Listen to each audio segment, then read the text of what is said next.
कहानी है रामनगर के गांव की, जो हिमाचल की वादियों के बीच बसा हुआ था। वहाँ ऐसी ठंड पड़ती थी जिसे बर्दाश्त करना हर किसी के बस की बात नहीं थी। सर्दी के मौसम में एक गरीब परिवार का सरवाइव करना तो लगभग नामुमकिन था। और इसी जगह रहता था एक मोची, जिसका नाम गोपी था। ए गंगा, मैं काम पर जा रहा हूँ। चाय तो पीते जाओ। अरे चाह लाओ जल्दी लाओ, आज पहले ही देर हो गई है। पिताजी मैं भी आपके साथ चलूं? अरे तू कहाँ जाएगा रे? मैं तो काम पे जा रहा हूँ। मुझे भी आपकी तरह जूतों की मरम्मत करनी है। हे भगवान, कैसी बातें कर रहा है तू? सारी दुनिया जहान बड़ा आदमी बनने का सपना देखती है और तू अपने बाप की तरह मोची बनना चाहता है। अरे गंगा, ये चंदन अभी छोटा है, उम्र के साथ समझ जाएगा। ठीक है, ये सब तुम्हारी वजह से है। तुम अमीर होते तो ये सब ना होता। वैसे भी सर्दियाँ आ गई हैं, गरीबी का असली मजा तो अब आना शुरू होगा, क्योंकि बर्फबारी शुरू होने लगी है। फिलहाल अब जाओ यहाँ से, इससे पहले कि मुझे और गुस्सा आ जाए। अरे ठीक है बाबा, जा रहा हूँ।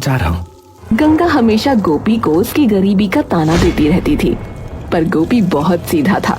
वो उससे कुछ नहीं कहता था, लेकिन उसकी दिक्कत बस यहीं तक नहीं थी। वो जब बाहर निकलता था तो उसके साथ उसकी कथित तौर पर छोटी जाति की वजह से भेदभाव भी होता था।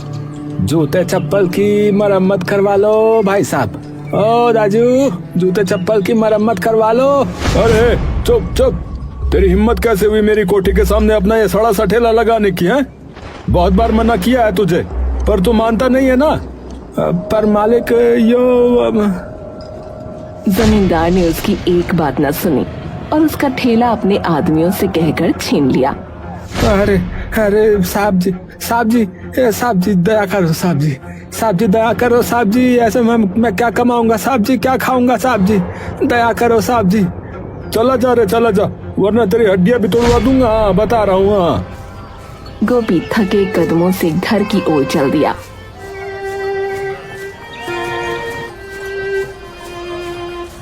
आसमान से रुई जैसी बर्फ धीरे धीरे गिर रही थी।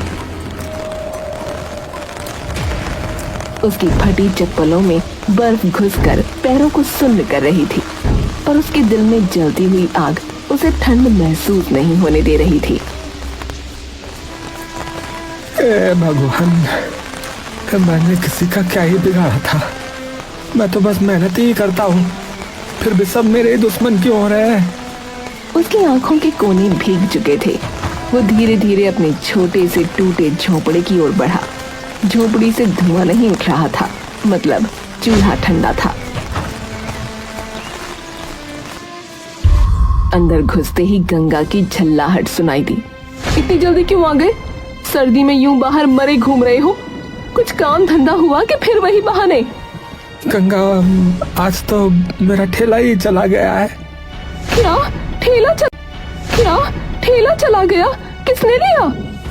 अरे वही जमींदार ने लिया।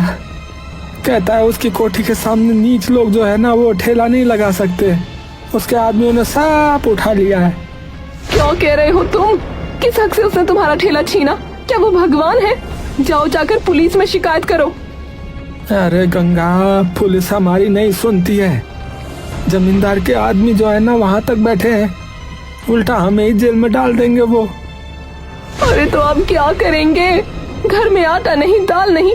चंदन 2 दिन से सूखी रोटी खा रहा है। मैं तो सह लूंगी भूख, पर तुम बताओ, बच्चे को क्या खिलाऊं? क्या उसका भी पेट काट दूं? अरे अब भगवान जो करेंगे वो अच्छा ही करेंगे। तू परेशान मत हो गंगा, परेशान मत हो। अच्छा करेगा? हर बार यही बोलते हो। भगवान अगर अच्छा करता तो आज हमारे सर पर पक्की छत होती, न कि टपकती हुई झोपड़ी। गंगा की बातों में दर्द था, पर तानों का जहर भी। गोपी उसके शब्दों में छिपे दर्द को समझता था, पर जवाब देने की ताकत उसमें नहीं थी। वो बस एक टूटी सांस भरकर बोला, देख गंगा, कल से मैं जो है ना, मैं जंगल जा रहा हूँ। लकड़ियाँ जमा करके लाऊंगा, ठीक है? उन्हें बेचेंगे ना तो कुछ पैसे वैसे आ जाए, चूल्हा भी जल जाएगा और शायद जो है 2 वक्त की रोटी भी मिल जाए। और राशन वो कहाँ से लाओगे? चलो ठीक है, वो जो है ना सेठ मूलचंद, उनके पास जाता हूँ, शायद दे दे उधार। वो सेठ वही जो हर बार ताना मारता है। खैर जाओ कोशिश कर लो। गोपी ने अपनी फटी हुई कमीज का बटन बंद किया, फटे जूतों को खींचा और सेठ मूलचंद की दुकान की ओर चल पड़ा।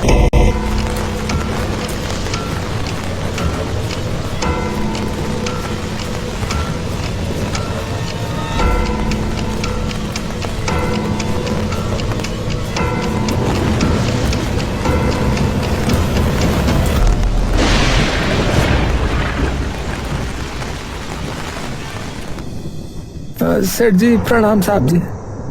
ओहो गोपी मोची, जरा दूर रहकर ही बात कर रहा मुझसे।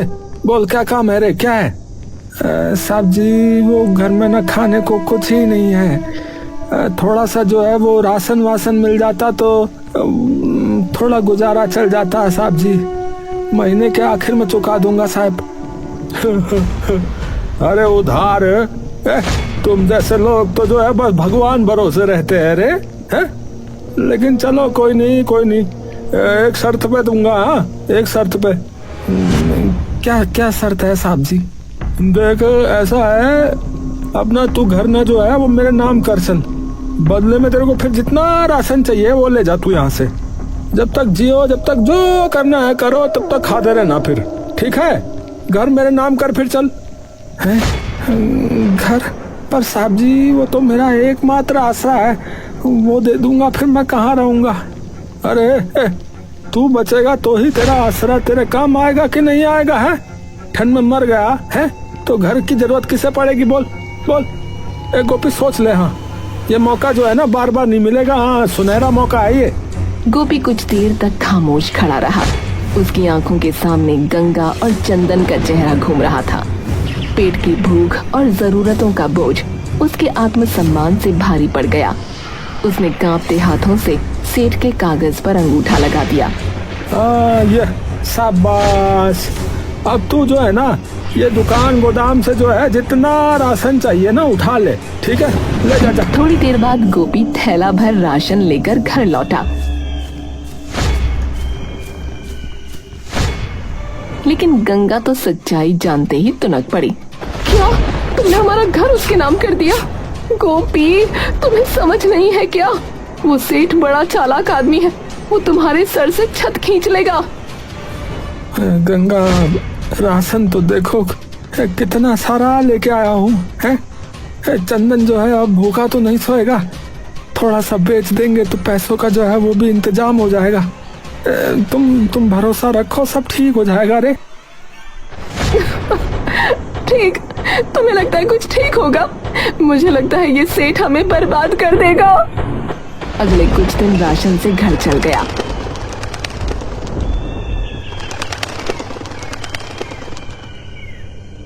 फिर एक सुबह गोपी ने सोचा जो कुछ बचा है बाकी भी ले आऊं, ताकि सर्दियों की असली मार से कुछ राहत रहे। वो सीधा सेठ मूलचंद की दुकान की तरफ चल पड़ा।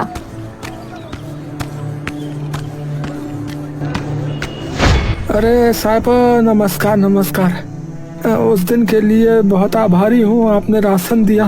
साहब अगर थोड़ा और राशन मिल जाता तो थोड़ा और दया हो जाती, घर में जो है कुछ नहीं बचा है।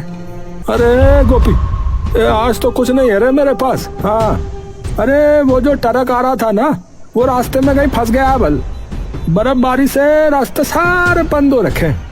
अब जब आएगा तब ले जाना है। अभी जा तू, अभी कुछ नहीं है, जा। अरे साहब अरे पर हमारा राशन जो है वो खत्म ही होने वाला है, एक दाना नहीं है घर में खाने के लिए। अब हमें जरूरत है साहब। अरे गोपी बोल दिया है तुझे, है रास्ते बंद हो रखे हैं। मैं तो कह रहा हूँ अभी जा, अब घर संभाल अपना, यहाँ अभी कुछ नहीं मिलेगा, जा अभी। गोपी ने दुकान का गोदाम, तख्त, पूरी दुकान, हर कोना देखा।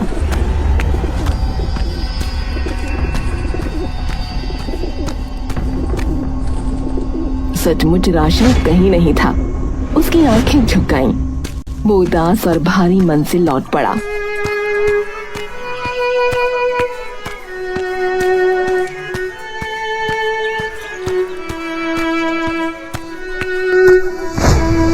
अरे गंगा वो सेठ कह रहा है कि माल जो है ना वो कहीं रास्ते में फंस गया है, बल कुछ नहीं है।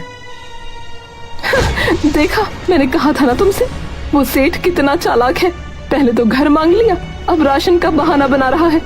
मैंने कहा था ना, ये आदमी कमीनों का राजा है। ए गंगा, तुम मत हंसो, बस मैं हाथ जोड़ रहा हूँ। ये बात पेट की है। हाँ, पेट तो पेट काट लो तुम हमेशा कुछ न कुछ उम्मीद जता देते हो। अब तुमने घर भी दे दिया।